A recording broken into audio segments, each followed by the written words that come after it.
Explorers, nandito tayo sa Barangay Tibatib, Cavite, Laguna. At dito natin gagawin ang ating rewarding third mission.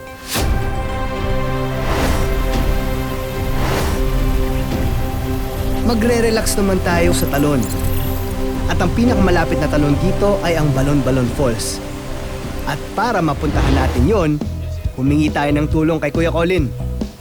Kilala rin siya bilang Cavite Kalbong Vlogger. Sinasamahan niya ang kanyang pamilya, mga kaibigan at mga turista sa iba't ibang lugar sa Cavite. Mapa-picnic kasama ang anak, mapa-waterfalls adventure, o mapa-extreme sportsman ng Galawan, lagi siyang G na G. Bago magsimula ang aming adventure, tinuruan muna ako ni Kuya Colin kung paano gumawa ng DIY na tungkod mula sa makikita lang sa paligid. Yun, thank you. Tara, Kuya Colin, simulan natin ang adventure. Tabi-tabi po.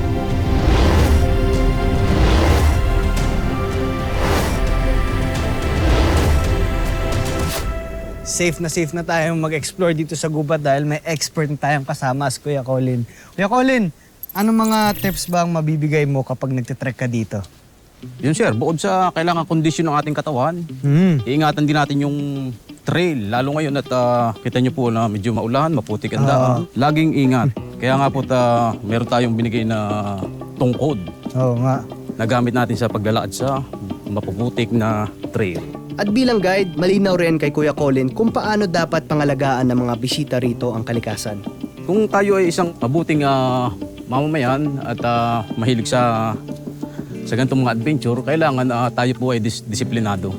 Lalo po sa mga pagtatapon ng ating mga basura, kailangan ay atin ding maitapon ng hawasto. Kumbaga, ibulsa po muna, no? Yes sir, opo. Magkakalat. Actually, tinuro din sa akin ng tatay ko yun kasi yung tatay ko mountaineer.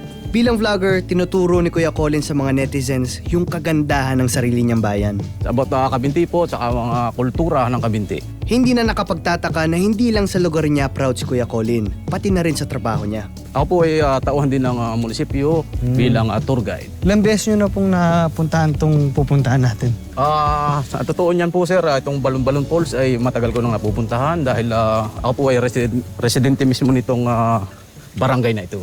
Tinawag daw itong Balon-Balon Falls dahil yung mga butas sa mga bato rito ay mukhang mga balon.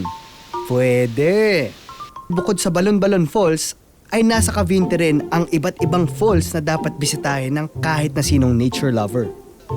Pero ang buhay daw ng guide ay hindi panay pasarap. Meron ding hirap. Minsan kailangan kumapit sa baging pag umaakit sa matatarik na bangin. May time din na kailangan gumapang sa madilim at basang kuweba. At kung mamalasin ka talaga, baka maiwan ka pa ng sinakyan mong bangka. Mukhang malapit tayo kasi may ilog na eh. Wala pa ba tayo? Sir, malapit na. Malapit na. You know, habang naglalakad kami, naririnig ko na yung tubig ng waterfalls.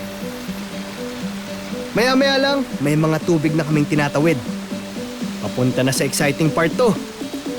Eto na. Explorers! Andito na tayo sa Balon-Balon Falls! Finally!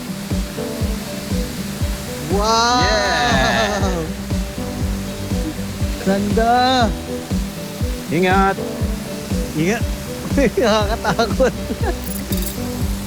Ganda dito, kuya. Yes sir. Tara, pwede ba tayong bumaba doon? Yes sir, Para ikot tayo doon sa kabilang part. mas makita natin. Let's go. Ganda. Let's go.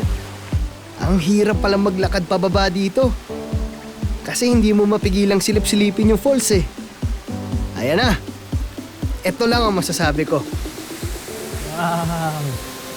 Mapapa-fall ka talaga sa falls na to. Ganda, no? Hindi ka nagsasawa dito sa view na to. Ba, hindi sir. Talagang binabalik-balikan. Mga ilang feet po yung babagsakan niya doon sa tubig? Ayan sir, mga hanggang 10 feet to 15 feet yung lalim ng tubig. Worth it yung lakad papunta dito sa Balon-Balon Falls. Sobrang peaceful. Para kang nare-relax dahil sa tunog ng tubig. Tapos malamig pa yung hangin. Sa mga gantong moments ko nare-realize kung paano nakakatulong ang kalikasan sa ating peace of mind. Yo! Mission 3 completed! Nice one, Kuya Yes, Colin. sir. Let's go! Kuya Colin, gusto ko namang pasalamat sa iyo at sa buong community ng Pandan Weavers dahil tinanggap nyo kami at nagbahagi kayo ng inyong kabuhayan sa amin. Isa tong experience na never ko makakalimutan. Kaya maraming salamat po. Kuya Maraming Colin. salamat po, sir. Sobrang nag-enjoy ako. 1 destination, 3 missions, completed! Let's go, explorers! Woo! Whoa! Adventure badge! Let's go!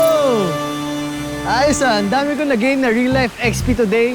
Ang dami ko natutunan at ang saya dahil nag-level up pa tayo. So, good job, explorers!